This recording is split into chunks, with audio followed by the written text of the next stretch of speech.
another rainy day here in London. How are you? Tell me your name and the city you're joining me from. This Today we have a very beautiful topic to discuss. But as you're joining me, tell me your name and your city. So we're looking at a very beautiful topic: how to overcome fear of losing money through passive income. Being able to use the time to inform, to educate, and to teach. Okay? So my first question would be, how many of us have lost money while trying to invest before, right? You give an individual your money, you gave a company your money that they should invest for you, and they were going to be giving you money returns, ROI, either monthly or yearly, and you lost money. Now, I'm not talking about you bought a house or you bought a land and you are not allocated. That's not the same thing. I'm talking about a situation where you gave money to an individual or to a company and they said, oh, you know what, we'll be trading Forex for you, we'll give you some return, or we'll trade crypto, or we'll do real estate and then we'll give you returns from what we make from it. And you gave them your money and you lost both the interest and you lost the capital. Has anybody been there? If you've been in this situation, just type me. So I love a very interactive class. For those of you who are probably new to my page, when I do shows like this, I love us to engage. I love to ask questions. I love to get an answer. One, it helps me to know you are following me. Two, it helps me to also enjoy the conversation. Okay, so I can see baby TZ has had that, K has had that experience. Says I have. For Forex, I waited and didn't see anything. Okay. Ellen Garments says I have a friend who has lost money on such investment. How about you? I'm talking about you, not somebody you know. Have you ever lost money? Okay, if you have ever lost money, just type me. I have attended their class before. Okay, so I think we have few of us who has lost money to investment before. Now, for those of you who have lost money, do you have phobia for investment? Because I'm trying to address those of you who have phobia for investment, whether the phobia started after you lost money, or you've never even lost money, but you just have phobia for, giving people your money or giving a company your money to invest for you. Okay? So how many of you develop phobia because you lost money? Type phobia. I just want to have an idea, because today's class, I'm hoping will deliver you from such phobia. You can actually have investment phobia, right? Where no matter what anybody says, you just can't find yourself, putting your money into investment. And let me say this, and this is very important that you take serious. Africans have investment phobia. Majority of Africans have investment phobia. In fact, I can categorically say 7 out of every 10 African you meet has an investment phobia. And this is part of the reason why the poverty rate in Africa is bigger. Okay? Whites have a higher risk tolerance level, right? They take more risk. White people take more risk.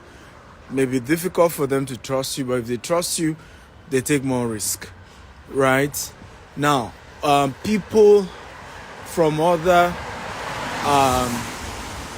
who are also people of color, Latin Americans, Hispanics, Asians like Indians and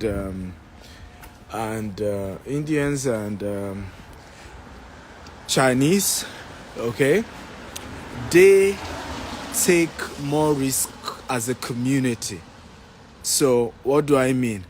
You might not find an individual Hispanic take as much risk when it comes to investment, or find a Chinese, but they come together and then take risk collectively. Indians come together and then take risk collectively. That's why if you're in the UK or in the US, you see that a lot of the malls are owned by Pakistanis, owned by Indians, owned by Chinese. In the US, you see that a lot of these malls are owned by Chinese in the US, right? They come together. In those cases, it's not even one individual taking risk. They take risks together as a community. But we blacks are scared to take risks either as individual or either as a community. Is this making sense at all? Right? And this is the reason why many of us end up not enjoying wealth and prosperity. And we can complain, we can blame it on colonial masters, we can blame it on many things, but we have to face the truth that we have a phobia for investment. And I'll give you an example. A gentleman was to do an investment with us, and then he's asking me to convince his lawyer. And I remember telling him, I said, it's not my job to convince your lawyer. If I have no business with your lawyer, okay? If there is any time your lawyer has to talk to me, then he has to probably also talk to my own lawyer. It is the duty of lawyers to be skeptical about you investing. There is no land I've ever bought that my lawyers didn't warn me against. Guess what? Including land that it was my lawyer that brought it. A lawyer will bring you a land deal and still warn you that, yes, I know the seller and I'm saying maybe you can buy it, but hey, there's no guarantees. I can't vouch for anything. If it doesn't go well, don't drag my name into it. Yes, I've had such experience. So many of us who want our lawyers to make investment decisions for us, first of all, you've made the biggest mistake. Let me tell you where your lawyer comes in. When you have done an investment or you're about to execute an investment and there's a contract to be signed, you can give your lawyer to advise you, okay, on certain clauses around the contract. That's where you need a lawyer. But lawyers are always, and it's their job, okay, they are always anti-risk. Come on, everybody, I want you to type this so that this can sink in. Any professional lawyer is anti-risk. Everybody type it. Any good lawyer is anti-risk. That's what law is about. It's the same thing. Any good accountant is anti-risk. Come on, guys. I need you to type this because you guys are not typing, because I want this to sink in. Any good lawyer is anti-risk. Any good accountant is anti-risk. Okay? So, and they are doing their job. Hence, where they come in is helping you to look at the contract you're signing. Sometimes my lawyer will point out and say, this clause in the contract may go against you. And I'll still tell my lawyer, well, the other party told me about it and I'm still going ahead with it. You say, well, but I've done my job to bring to your notice that there's this particular clause and the clause may not favor you in future. And I'll say thank you to my lawyer because he has done a good job. So most of us do not understand this dimension to investment. We don't understand this dimension to business and to taking risk. Number two thing I'm sharing with you today, and what we're discussing, overcoming the fear, okay, of losing money through passive, investment. Number two thing I want to share today, and I think is very, very important, is that nobody becomes rich without taking risk. Let me say it again. Nobody becomes rich without taking risk. Nobody becomes rich without taking risk. And I want you to write these quotable quotes. Everybody type it here. Money is a reward for risks taken. Please, everybody type it quickly. Money is a reward for risk taking. Everybody type it. Money is a reward for risk taking. You are as rich, okay, as your risk appetite. Okay? Because there's no opportunity to make money that does not come with a risk. There's no opportunity to make money that there's no chance that you lose the money. Okay? So but you have to take it. A lot of my friends used to say, oh boy, you know, that I respect your guts, you know, and your ability to take risk. And I would say, well, thank you, but honestly, I've analyzed it. It's riskier not to take risk, particularly considering where I'm coming from. My own children, for example, it would be wiser for my children not to take risk, because I will have built a massive empire living for them, and all they need to do is to manage what I've built. But when you are a first generation wealth creator, don't ever forget that you have to take more risk. If you are second generation, you can afford to take less risk. So I'll give you examples of what you can understand. Dangote is a bloody risk taker. I've never seen someone taking the kind of risk Dangote is taking. Right? Starting that refinery at the age he started was a very big risk. Okay? Projects like that were something Dangote should have done when he was maybe in his late 30s or early 40s. Okay? But yeah, Dangote took that risk. Right? But guess what? And this is very important to know. Dangote's children, if they are the ones who take over his business, do not need to take his kind of risk. Oh, I hope you guys come. If you enjoy this, just type I'm enjoying this. Dangote's children do not need to take his own kind of risk, right? Because Dangote is the first generation, at least, even though his uncle was rich and he worked for his uncle, but for him, the name Dangote, he was the first generation wealthy, right? His children will be second generation wealthy, and they don't need to take as much risk. They just need to manage what, you know, their dad has done, you know, take a more reasonable risk level and just keep growing the portfolio. So number two important thing we must learn is that you cannot become rich without taking risk. And anything you're doing comes with risk. And how many of you are professionals? If you're a professional type, I'm a professional. What I mean by, if you're a professional, you work in an organization, you know, you're a lawyer, you're an accountant, you have your PhD, you're a professional. Okay, everybody type, I'm a professional, I'm a professional. If you're not a professional, it means maybe you're an entrepreneur. You don't have any type of job. The only thing you do is run your own business. So if you're a professional, just type, yeah, a broadcaster is a professional as well. Right? Now, this message is even more important for you. As a professional, you have a blind spot. And your blind spot is what? I hate risk. You have a blind spot, and I'll tell you why you have that default blind spot, right? It's default. The reason is because in your life, okay, you are working, for example, your salary is almost guaranteed. Whatever happens, you get your salary. Me now, as an entrepreneur, my own salary is not guaranteed.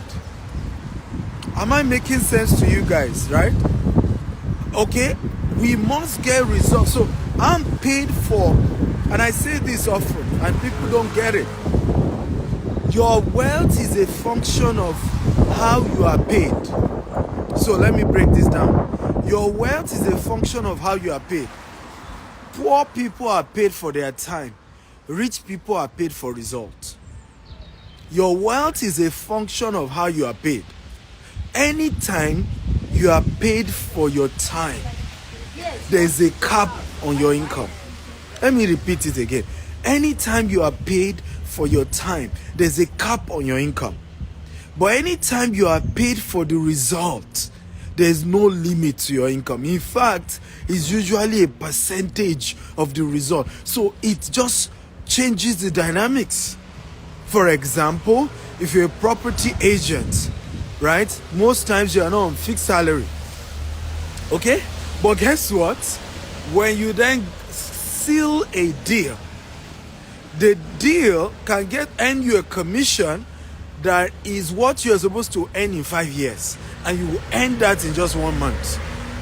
If you comprehend what I'm talking about, type I comprehend, right? I know a man who used to struggle, and when I say somebody is struggling, struggle.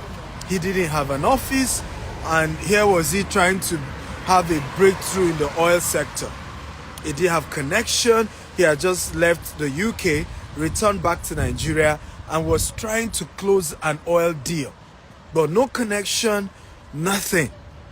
And this guy was barely, living paycheck to paycheck. In fact, there's no paycheck anyway. So he was really struggling. And true story, one day he kept going to a particular person who he wanted to fund his oil deal. And by stroke of luck, he got a call from the person. The person asked him to come. True story. And the person was even asking him, do you even have an account in Nigeria? Because he had just returned from the UK. He didn't even have an account. And he was about to do a $70 million deal. Does not even have an account. Can you believe that? By one stroke of luck or the other, the person still called her banker, opened an account for him. They funded the deal with $70 million. Cut the long story short, this guy moved from zero to doing over $20 billion in crude oils, in refined petroleum sales in 1 year. $20 billion in petroleum sales in 1 year from zero. So you see what I'm talking about, the fact that poor people are paid for their time. I come to work, pay me my money. Rich people are paid for results. But guess what? That one-time result can be a game changer that just turned their life around forever. And that's typically how a lot of people became very rich. I hope this class makes sense. If it makes sense, just type, it makes sense, I comprehend, I'm enjoying this. I need to get your feedback, guys. Is this making sense? Okay? Are you learning something? I need your feedback. I'm holding my phone tight because I'm told here in London, they just snatch your phone, snatch your wristwatch. So, and I'm honestly disappointed because London used to be a lot safer. Right? It used to be a lot safer. But back to my conversation. So, it's important to understand that, in our breakdown of this conversation, you have to take risks to become rich. Now, how do you overcome the fear of investing, of passive income, of, giving somebody else your money, giving a company your money, and then waiting for them to give you passive income? We've established in the previous training I've done that there are two major ways to become rich and become financially free. You either become financially free by owning a company, okay, that runs with a system, a company that can run with or without you, and it will take some years, minimum 10 to 20 years, for your company to move from being self-employed, employment company to now becoming a conglomerate that can run without you. So that process also takes time, and there's no guarantee. The data shows that 70% of businesses crumble in their third year. Okay, so you're talking about only maybe 10%, less than 10% of companies will ever become big enough that they can run without the founder. The second way to become rich, right, is through passive income. In other words, you have to take the risk of going to buy shares. You have to take the risk of buying crypto. You have to take the risk of, doing venture capital, looking for a new company, and then you buy some equity in them when they were still small, and watching the company grow, and you earn something. You have to take the risk, right, of doing what we call RE, Real Estate Investment Trust. Okay? REI. So one of those things has to come for you to become rich. So how do you then overcome the fear? The first thing is knowledge. Everybody type knowledge, of investment knowledge. Come on, everybody type investment knowledge. You have to start the journey today of reading books on money, reading books on investment, going for seminars on investment. That is the beginning. The beginning is not actually investing. And this is where a lot of people miss it, particularly people of color. You see people saying, oh, you know what, if I buy books, then where will I get money? The only money I have is even for this seminar. Then where will I get money to ultimately be able to do the investment? I said, forget it. Ultimately, everybody scales with OPM. Ultimately, everybody scale with OPM. I don't care how beautiful the investment for that investment to ultimately go to a level where you're building multi-million dollars, hundreds of millions of dollars, hundreds of millions of billions, like the Rishi Sunak, the Prime Minister of the UK, right? Is worth, allegedly, I don't know how true, is worth over 800 million pounds. Some people say it's even worth over 2 billion pounds. Whichever it is, the guy is stinkingly rich. Do we agree? Those of you who are in the UK, do you agree that he's rich? Right? Now, and by the way, what gets more people angry is that he doesn't pay tax, even though he says the whole thing is in his wife's name, because it's in a trust. And we'll talk about trust another day. Okay? How the rich end up not paying much in taxes, even though they have a lot of money, because they set up trust. And that's what Rishi Sunak and his family did. They set up a trust, and with that trust, they are not paying much in taxes. There's nothing you can do about that. Okay? But the lesson here is that what you need to start investing in is in the knowledge of investment. So I have a question for you, right? When last did you buy a book on investment? Okay? Can you tell me the date? When last did you buy a book on investment or money, or, a book that taught you about money and you read it? Please tell me the dates.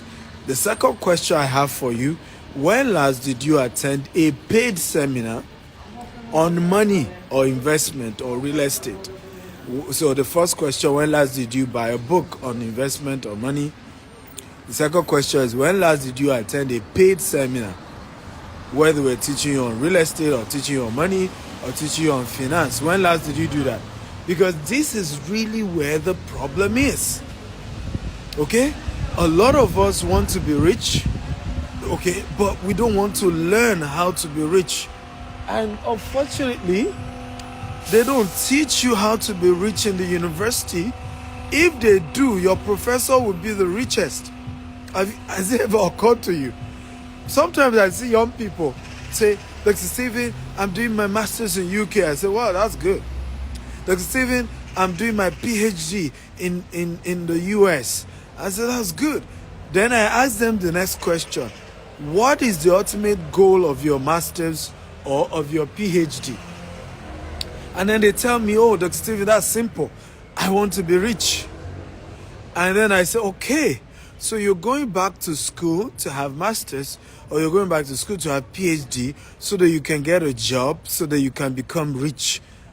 But how rich is your professor who has even gone beyond PhD? How rich is your professor? And it's amazing how we do the wrong thing over and over again and expect a different result.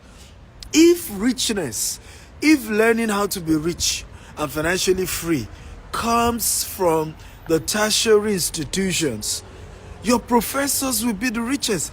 All over the world, professors will have been the richest people in the world. And you and I will have said, oh, you know, Professor Wole Soyinka is worth $20 billion. Instead of the way we talked about Dangote, right? And Dangote, we're not even sure of which university he went to. Okay? We're not even sure which university he went to. But the guy is worth over $20 billion. Meanwhile, all the professors you and I know, okay, they are not even worth $10 million. So that should have, educate you to know that, oh, first of all, my mindset is probably wrong. My analysis is wrong. So how do you learn about money, about wealth? You have to learn it informally. Everybody type it so that this can ring well. To learn about money, you have to learn it informally. Everybody, come on. I need you guys to type. Remember, I love the engagement. To learn about money, you have to learn it informally. Meaning you have to go and meet somebody. You have to go and meet somebody who is rich and informally learn from them. The Igbo tribe, they do a particular concept, which is an apprenticeship model, where a young man goes to work under an older entrepreneur, and he worked for him for 6 years, learning the trade. And after 6 years, the older entrepreneur just gives him a token, usually a token. 10 years later, the CEO apprentice has built a major empire. That is how wealth is created. That's why you see a lot of the Igbos are not even as educated, but they are richer, right?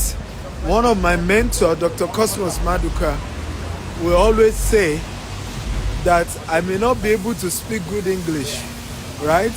My English may look as if you are using cutlass to cut it. And he tells me, I love mathematics. Mathematics is simple, but English is just difficult. But he always ends it with, but guess what? I have people with masters, people with PhD working for me despite my standard 3 education.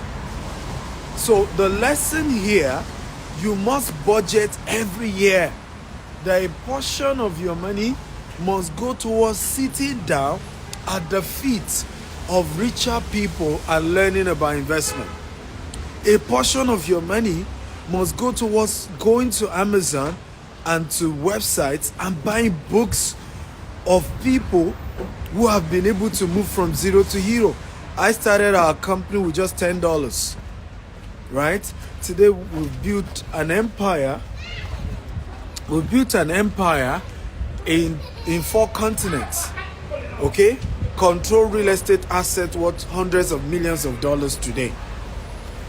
And was able to do that by being intentional, learning from those who are richer than I do.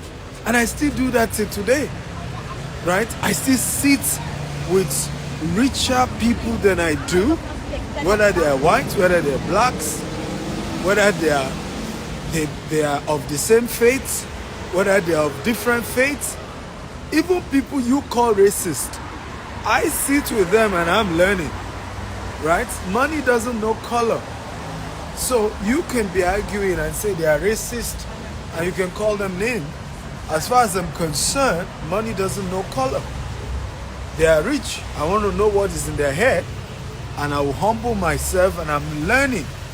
So you must invest in getting materials from those who are wealthy. Now, somebody just raised a question. The problem is how to meet rich people. That's not the problem. The problem is that you've not read books from rich people because they put it in their book. Somebody says that if you want to hide a thing from a black man, put it in a book. If you have read my book, okay, Billionaire Habits, and I encourage you to get it on Amazon, Billionaire Habits. And the book chronicles habits of wealthy people, their habits, they're just because they listen, if you do the same thing, you get the same result. So the first thing when you meet rich people, you say, how do they think? How do they reason? What are their habits that I may not have that has helped them to build wealth the way they've done? Okay? And in that book, I even shared how you can connect with any rich person in this world, including myself. I shared in the book how I met Grant Cardone. Grant Cardone is an American real estate investor, has control real estate asset over $5 billion. I shared how I met him. I shared how I met, and it's not just about meeting, right? I shared how I strengthened my relationship with rich billionaires, okay? And the habits I learned from them that I practice myself, and that is helping me to build a multi-billion-dollar corporation today. Okay, in the next 5 years, we're gonna be, doing transaction worth over $1 billion every year. But I had to buy books from those who have done it. I had to go for seminars of those who have done it. Then later on, built a one-on-one relationship where they invite me to their house. I go with list of questions, and I'm asking them those questions, and they're giving me the answers. But let me just give you a teaser here. No rich person will grant you one-on-one access to them for free. They want to sieve out the serious persons from the unserious ones. Everybody is meeting wealthy people and is saying to them, can I book a meeting with you? Can I have a session with you? Can I meet you, sir? So how do you separate the serious one from the unserious one? The ones who are willing to pay for wisdom. The Bible says, buy wisdom, sell it not. Right? Buy wisdom, sell it not. So it's important to know, if you're really serious about wisdom, if you're really serious about knowledge, you have to put a price on it.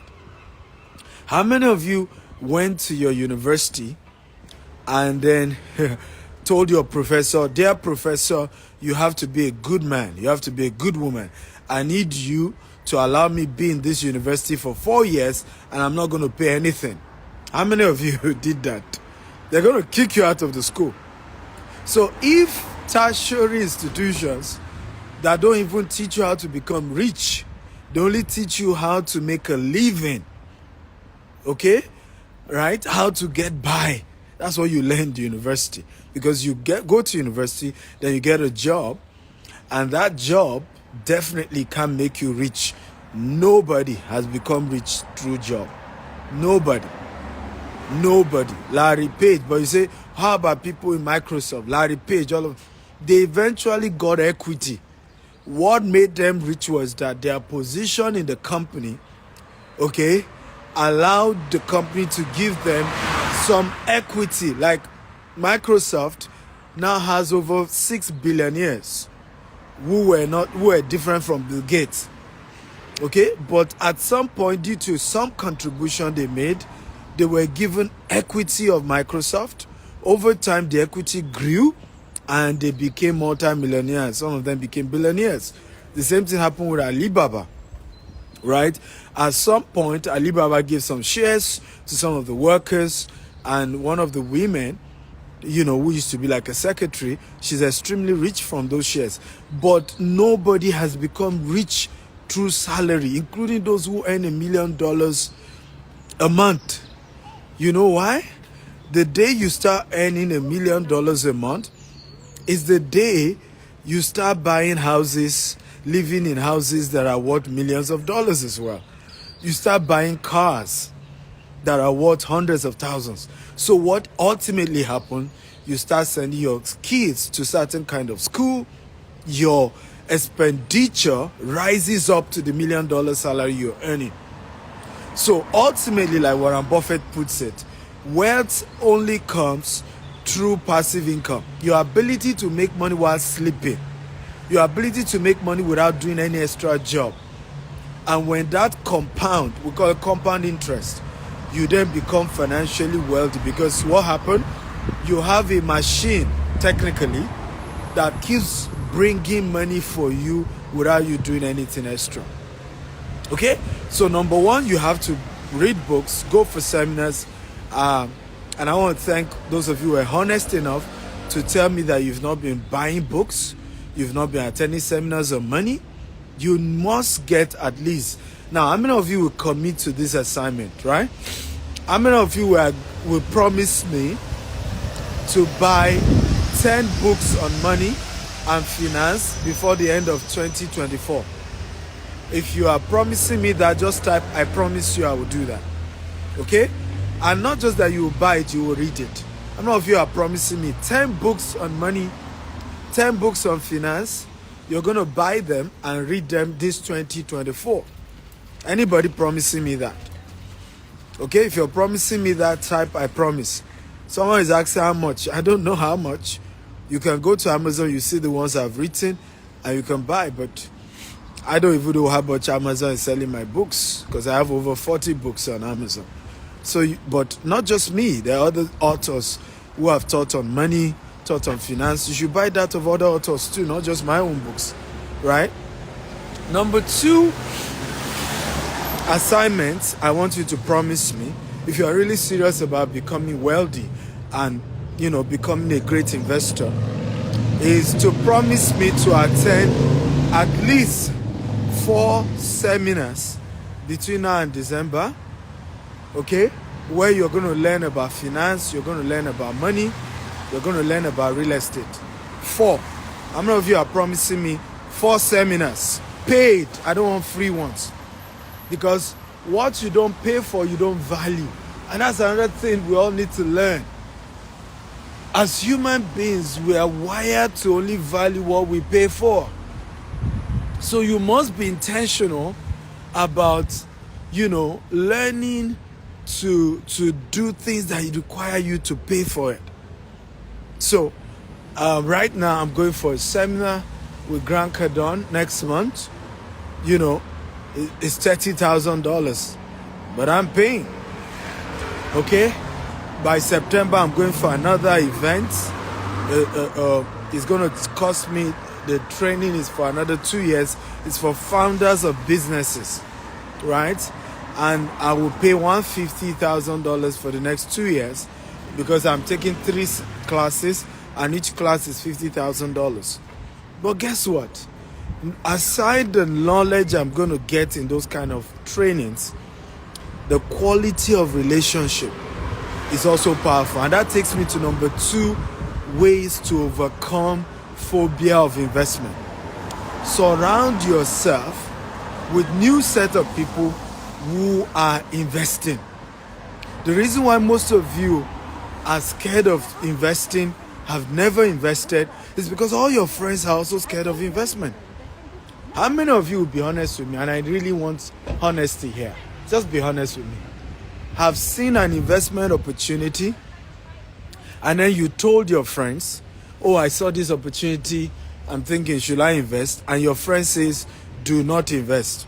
Come on, talk to me. How many of us have had that? If you've had that, just type, I've had that experience. You saw this opportunity, you called your friends and said, guy, there's this company, I can buy their shares, or there's this company, I can, invest with them, they'll give me this money. And then your friends say, In fact, the stories they start telling you were stories of other people who have lost their money. Come on, talk to me. Be honest with me. I don't know if you've had such experience. Right? Now, let me tell you how you will know that you have the right set of friends.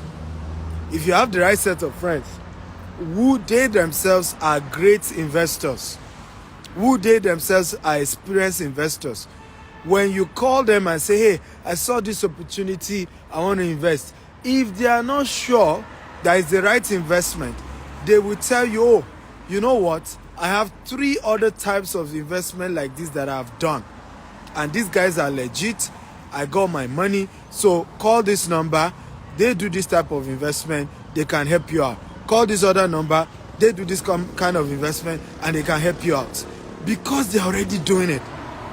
But what many of us don't know, like they say, birds of the same feather flock together, because all your friends don't want to invest, they are not serious about investment, okay, that you want to now become an investor, they will discourage you from even doing it.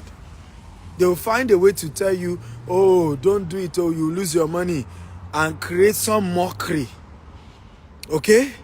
And create some mockery. So you have to be intentional. That's number 2 way to overcome investment phobia. Build relationship with people who are already investors. And that's why you then need to attend seminars where people have come to invest. That's because somebody said, I don't have such friends. You don't have such friends because you've not attended a seminar on money. Because if you had attended a seminar on money, you will have connected with people who are also starting that journey of learning about money, learning about investments, and the two of you will start the journey together. You and the people you're meeting in those seminars can start comparing notes. Oh, how far? Have you done anyone? Which one did you do that worked? Okay, can I try it? People will advise you. People will give you counsel based on what they've done. Is this making sense, guys? If it's making sense, just type, it makes sense, it makes sense, it makes sense. So, number 2 ways to overcome investment phobia: surround yourself with friends who are great investors. How I overcame the fear of investment is because everybody around my life now is an investor. They may not be taking as much risk as I am taking. Some take more risk than I am taking. But I can assure you that because they are investors, they are not discouraging me. The only thing they will say is, Omo, I wish I can have your kind of boldness or braveness. But they are not discouraging me to say, be careful, oh, don't invest in that thing, oh, you need to be careful, oh, and then tell me a lot of bad news about people losing their money just so that I won't invest. So that's number 2 strategy to overcome the phobia of investment. Number 3 strategy is to work on your greed. Everybody type, I will work on my greed. Now, I can't take all your questions, so send me a DM. If after this class, if you have questions for me, just send me a DM, because I can't take your questions so that I can wrap up. Okay? Number 3, very important, very, very important, ladies and gentlemen. Number 3, make sure, and I kind of emphasize this, make sure that, thank you, Lord. I cannot overemphasize this, guys. Thank you. So, what is number 3? Let me see if you guys are following me.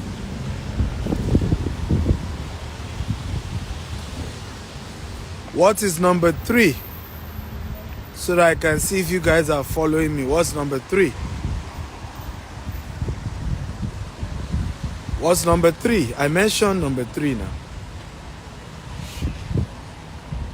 Number 1, buy books, attend seminars, okay, on money and investment, right?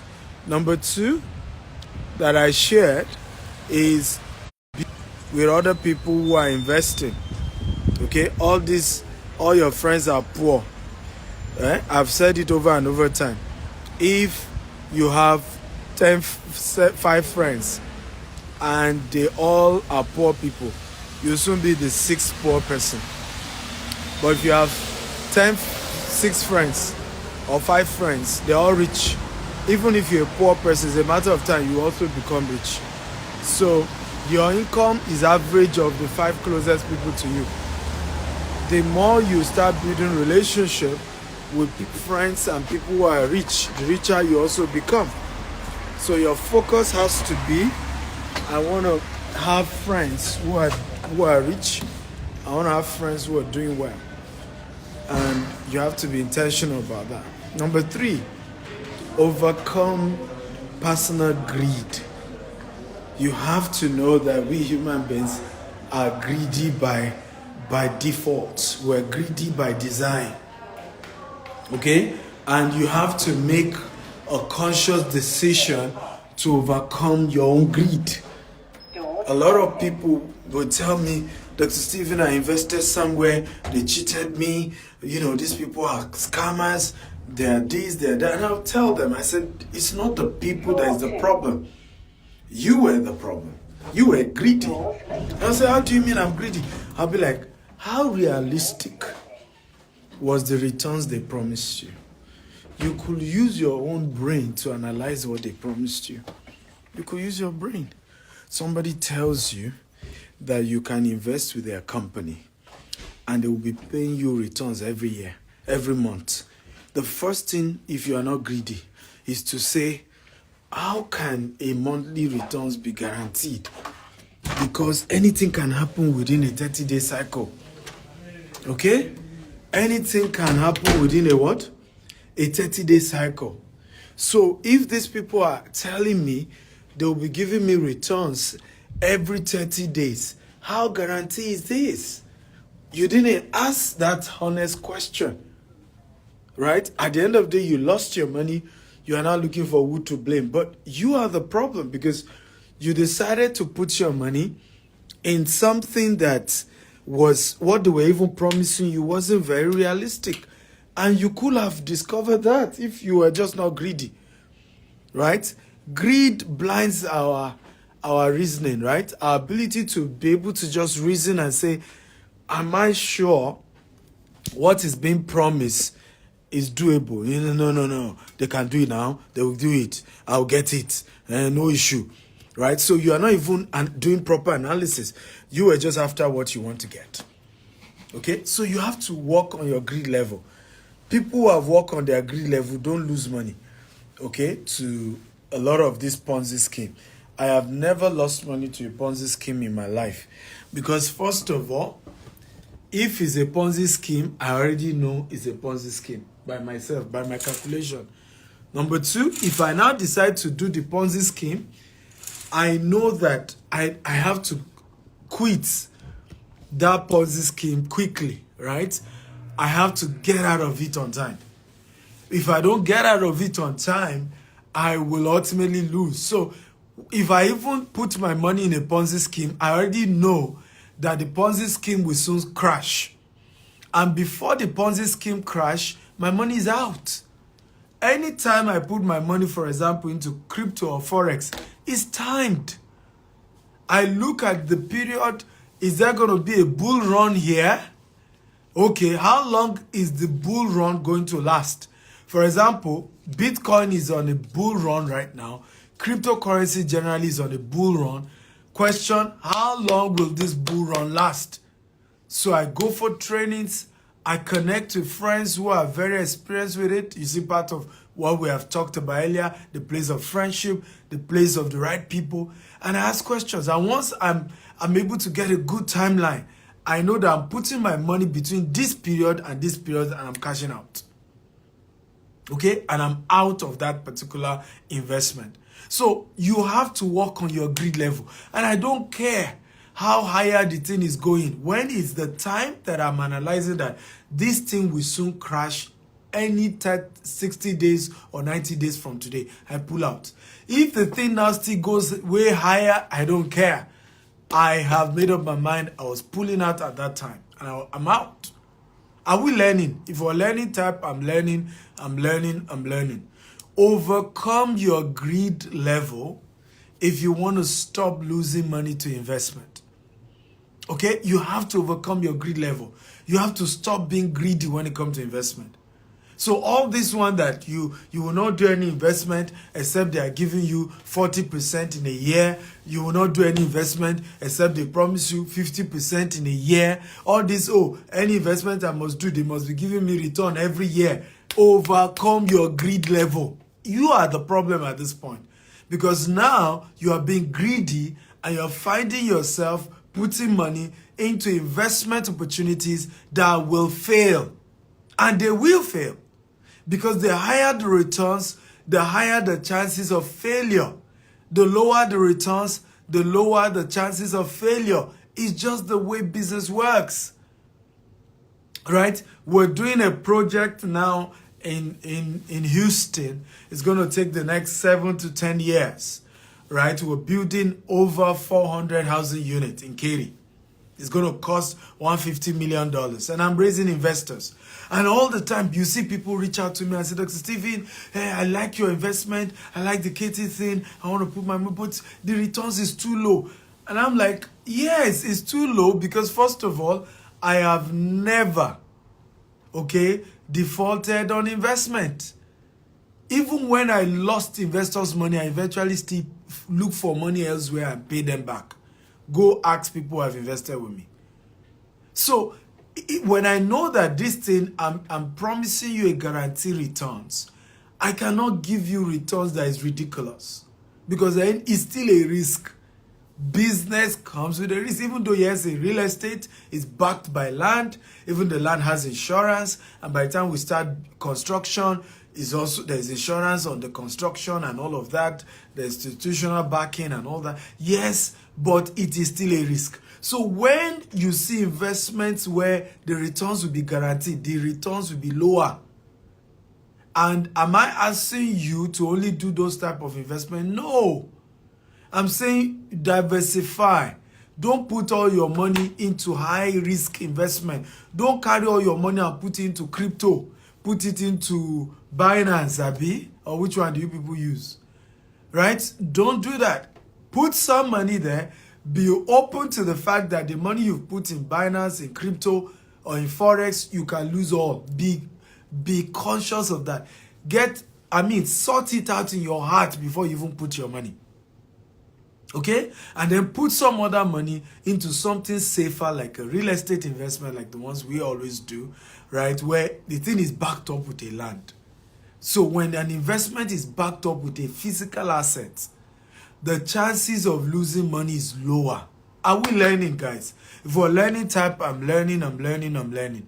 So if you want to overcome your phobia of investment, you want to overcome the fear of losing money to passive income real estate, you need to work on your greed level. Work on it. Everybody's greedy. Don't come here and tell me, oh, me, I'm not greedy. It is a human nature to be greedy. Okay? It is human. You are not better than Adam and Eve. Yet they were greedy.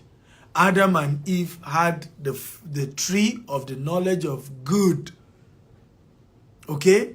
And they had as many of it to eat. But they were greedy enough to still go and eat that of the knowledge of good and evil. That tells you how greedy human beings are. It was the one that God said, don't eat this one. The devil was able to convince them. And the devil only convinced them because it is the human nature to be greedy, to be self-centered, to be selfish. I'm not saying everybody is selfish. There are some people who have worked on their greed level, and that's what we're teaching, who have worked on their tendency to be selfish. There are some people who are so kind, generous, selfless, but they worked on it. It wasn't like they were born that way. People had to work on themselves to say, I refuse to be greedy. I refuse to only go for high-risk investments that the chances of me losing all my money is very high. Okay? We'll continue this series tomorrow. But how many of you have gotten value today? Come on, talk to me. You got value. You are happy about today's session. You've learned something powerful. You've learned something that will change your life forever. Come on, show some appreciation.